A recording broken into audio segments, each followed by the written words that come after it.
Appreciate it. Let's get right to the Georgia Republican Senator Johnny Isakson. He's a member of the Foreign Relations Committee, which will vote to confirm the next Secretary of State once there has been a nomination. It's nice to have you with us, sir. Thank you for being with us. Good morning, Soledad. You have said in the past, and I'm reading off of your press release on Saturday, October 27th, you said this: it's becoming more apparent that the administration's lack of truthfulness seems to emanate from a desire to hide something from the American people. You said this along with Senator Corker, I should add. Almost 2 months have passed. It's time for the president to finally come clean, order the administration to fully disclose all the communications relevant to the security situation in Benghazi. Surely the deaths of 4 civilian public servants warrant that action. Do you think that Ambassador Rice should be kept from being Secretary of State because of her role in all of this? Do you think it's elevated to that? Well, first of all, she hasn't been nominated by the president, so whether or not she will be, we don't know. Let's say she is.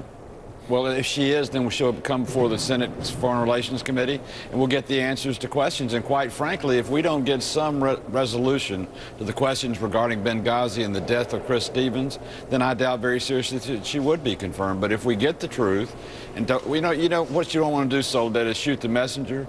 She read what she was told to read on those days in those 5 interviews on that Sunday right after Benghazi. She never changed it afterwards, but she never got back on TV to do so. And the administration kept over and over and over changing the story and diverting attention, but never really quite answered the question: why did a United States ambassador, why was he murdered, the first ambassador murdered since 1979? Why are we incapable of defending our embassy, and why do we have false information and not have the intelligence we should have had? Oh, really? Those are the answers the American people need. I think. So then are you shooting the messenger? I mean, I guess to me, the question that I've had in all of this is, do you think that Ambassador Rice is lying? Do you think that she's willfully doing something intentionally wrong? I'm trying to understand why she's become the focal point of all of this. She's become the focal point because she was put on the tip of the spear by the administration. She is a very smart, very intelligent woman. I know who this Ms. Rice. I think she's done a good job as ambassador to the UN. But in the case of this particular issue, we have an American ambassador dead, 4 Americans dead, an embassy that couldn't be defended.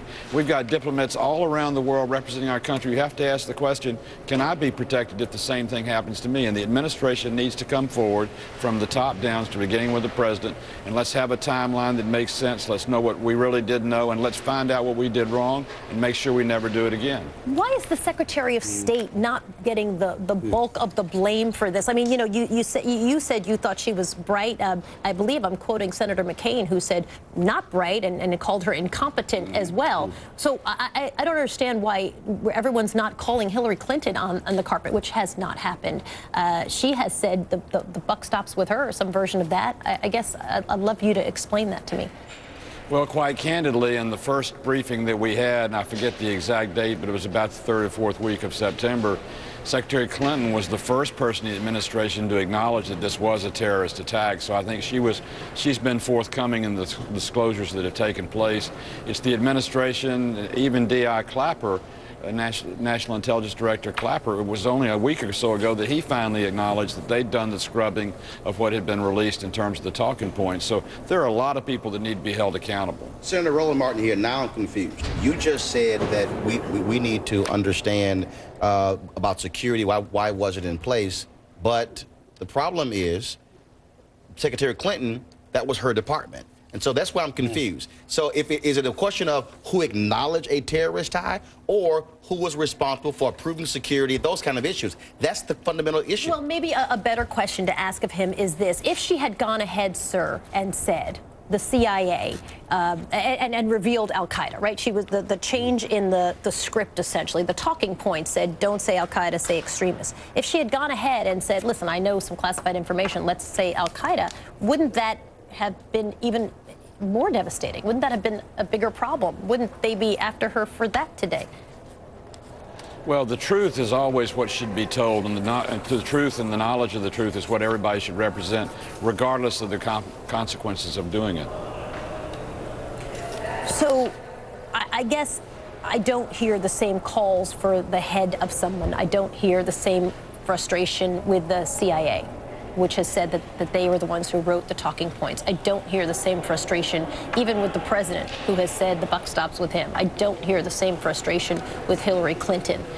Will you, in fact, or even General Petraeus, now that, you know, this scandal has cost him another scandal has cost him his job, it all seems to be falling in the lap of someone who essentially is an ambassador to the United Nations, who is a spokesperson going off talking points. Well, she was put on the tip of the spear on those first Sunday shows. That's the reason she's up front. And quite frankly, nobody else in the administration has really come forward.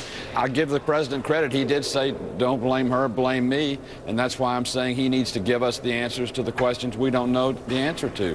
Why were we not there to protect the ambassador? Why did the ambassador lose his life? Because we couldn't defend him? Why did we not have the intelligence to know that that attack was coming? The Brits had already left Benghazi. We'd been hit and attacked before.